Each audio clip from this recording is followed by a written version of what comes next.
Hi, I just came home from First Friday and it was fun.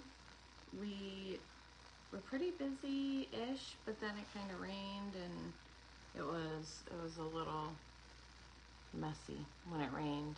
So usually on First Fridays, I'm pretty beat, I'm pretty tired. But I came home and I made myself some eggs and then I sat down. And today I went to this thing this morning and it was at this church, Grace Harvest Church. And it was good. It was nice. And I got to see my friends there that I haven't seen in a while, and that was really nice. And they were very accepting and they were very loving. And then they were like, "What are you doing on Sunday? Come to church." And I was like, I'm not always comfortable in church now. And the one girl said, "Why? Because you think I'm talking bull crap or something?" And I was like, "No, I just see what other people are hurting from, and then it makes me sad because if they knew it was okay and if it was safe to heal, then they would heal, right?" So we don't make it a very easy world out there to heal in. We just don't. It's just how we're conditioned. So my thought is, if I could try to change people's perspective on things, that maybe the world wouldn't be so scary, right? So in Christianity, our God is we're God-fearing, right? We are God-fearing. God is scary to us in the Old Testament. God gave us a gift of a Jesus, his son, right? And then God blamed us for his son dying. Not blamed us, but basically was like, "Here, I gave you my only son. I sacrificed my kid for you. And you walk around here like tyrants." But that's not how it went. It's not how it went at all. And I know it's not how it went, because that's a story, okay? The things that I know God said are in the red letters, and that's because that is what Jesus said. Jesus was a spiritual being inside of a human being's body. You are a spiritual being inside of a human being's body. So when we start to wake up and we start to realize, like, wow, I really am just as good as Jesus, because God told me I was. And that's in the Bible, in the red letters. The way that religion has conditioned us to believe that we are bad, that we're sinners, that women need to get out of the way of spirituality because we don't do anything good except for lead down the bad path. It's not true. It's not true at all. And I want everyone to know too, like, this is what I call channeling. This is me in a channel. So I'm going through different timelines in my head, having a couple different visions of how the pattern went, right?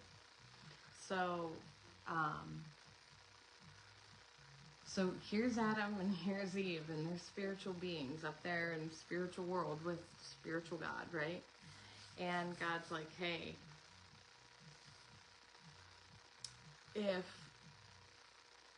if you do this and you stay here in the Garden of Eden, and it's a beautiful place, it's a spiritual, it's a universe of its own, right?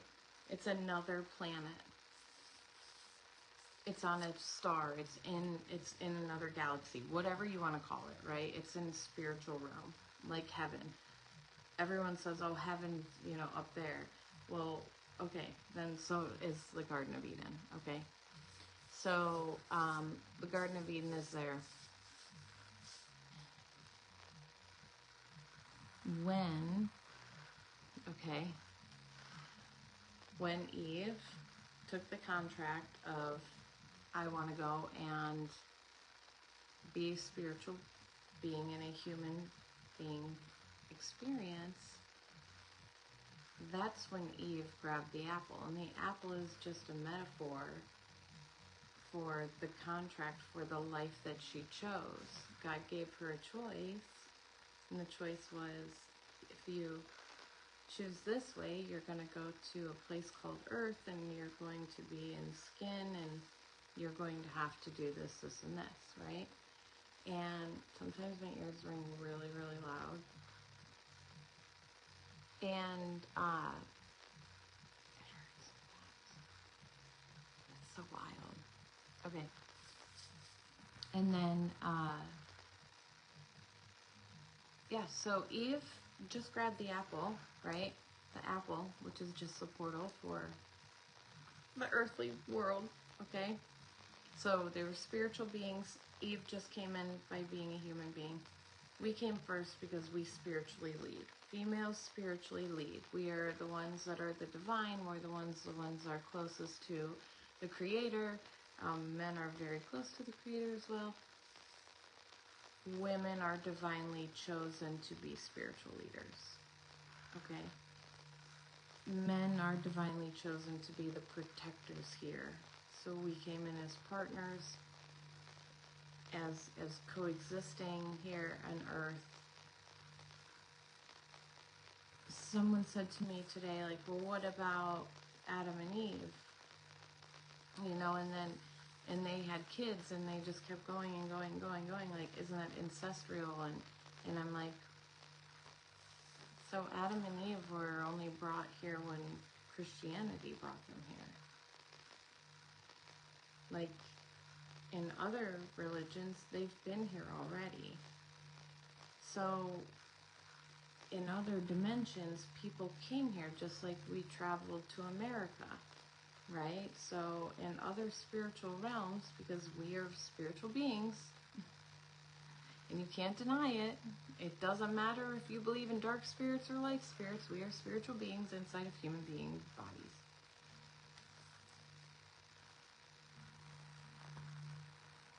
We lead spiritually. Men are here as our protectors. Right. See? You go, men are here as our protectors. They guard us here. They provide a safe place for us here.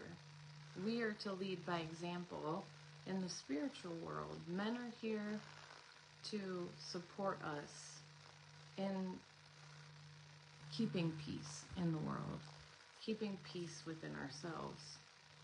Because when we have peace, we're able to create a beautiful home. So when we're matching energies with who we're with, we create that, right?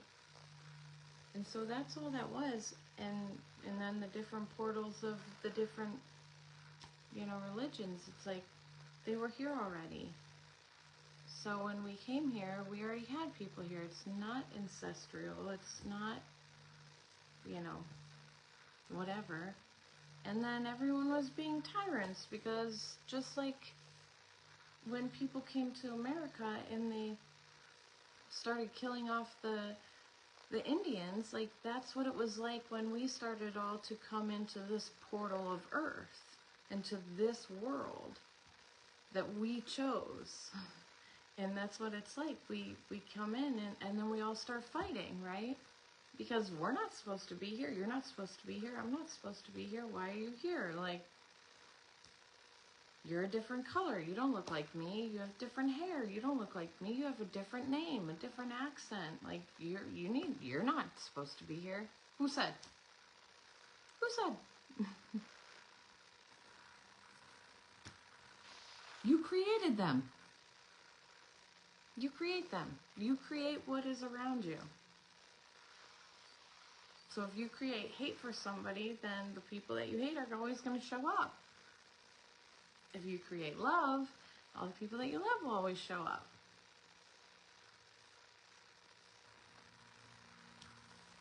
I can literally win I just want people to challenge me on everything. I just want to go talk to all the religions. All of them. And just be like, hello, are you kidding me right now?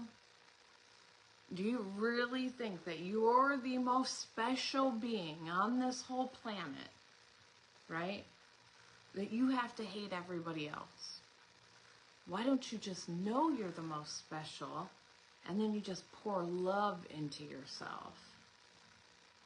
And then the more love you pour into yourself, the more love and peace will come around you. And that's how you create peace. I know, it's like things that make you go, Go ahead, ask me anything. Like any biblical anything. You can ask me actually, you can just ask me anything. That's what I want to play. We should play Jeopardy sometime. I'm not good at Jeopardy because they kind of, sometimes some of them are, they're like weird questions because they're not true history. Does that make sense? So I know it, I only know by truth. So if I'm looking at it and they're like, who discovered America? And then somebody's like, who is Christopher Columbus? I'm like, well, that's not true. Like, that's not true. And so it's hard for me to, like, it's so bad. It's so bad. Because I'm like, I know it's not true. That's wild. My eyes are burning. Okay, what else? I had cookies and milk. And I had eggs. And that was it. Yes, Vikings. I love Vikings. Yes, I love Vikings. They're real. They are real. They are real. They are badass. Yes, yes, yes. So Vikings, oh my gosh. They're like gentle giants, okay? And they are literally the giants, okay? So, like David and Goliath, right? Like Goliath is a giant. Except it's not the way that the Bible shows it or paints that picture. He's just a Viking and he's not bad. He's there in peace, but everyone's scared of him because he's different. Like, that's it. So, and it's also a metaphor in the Bible too for there's nothing too big that you can't defeat. And Vikings are very, very strategic in their power. So when they come into a room, they come in with authority, but with respect too. And people don't understand that either because they don't break character. Like, they carry that through their DNA lines. It's really neat. And I can always spot a Viking too. Like, I know when there's some kind of Viking in somebody, like you, Lance.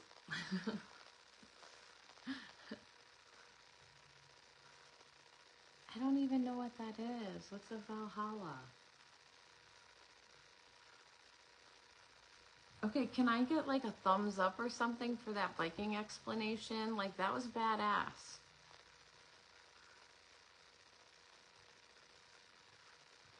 I literally just went and like channeled the Vikings.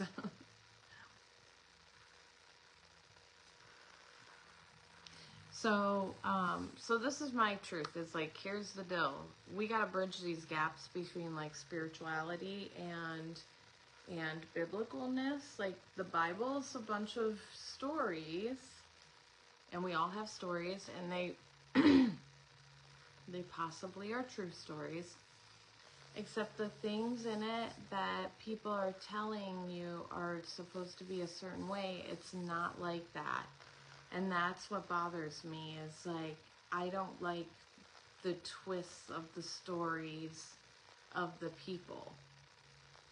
Because when we take a story and we rewrite it,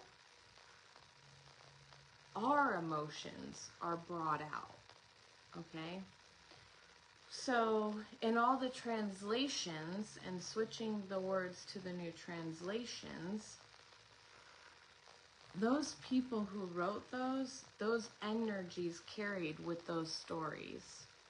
So they have a couple different mixes of energies into them. You know,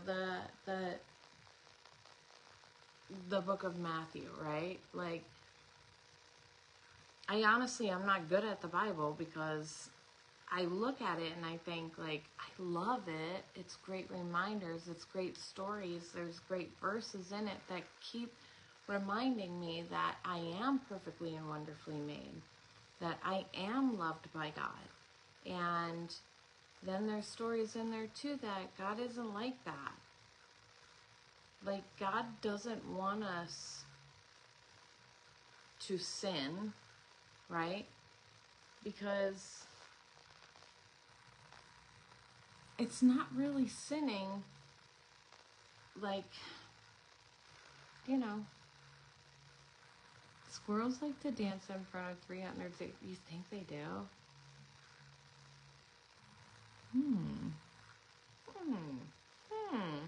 I'm gonna have to find this dancing squirrel. Where's this dancing squirrel at? There was a bug in here yesterday. I was freaking out. And I don't know where it's at now. That's what I don't like, is that kind of bug. I want to challenge, I don't want to challenge anybody. I just want to speak truth about everything.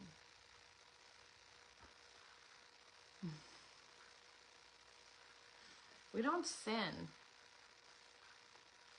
We don't sin. It's a choice, and then you have standards. Like, we have standards, right?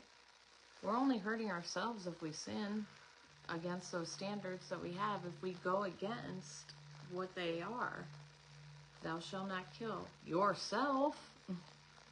Thou shalt not covet thy neighbor's wife, right? Yeah, don't cheat on yourself. Don't cheat on your neighbor. Like, what is CJ?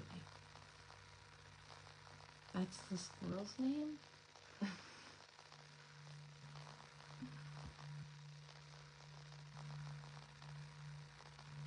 So yeah. See, I've got all the answers. I have all the answers. And then you're going to leave and you're going to be like, things that make you go, It's kind of neat. I should probably go to bed here. I don't even know what time it is. 11:41. Okay, so that's what I'm going to do. I'm going to go to bed. And then everyone can think about this. You are not. Stop it. Listen, you're not a sinner. You're not a sinner. Sometimes we make choices, and in those choices, there are things that aren't good with our standards. So you're not sinning. You're not sinning.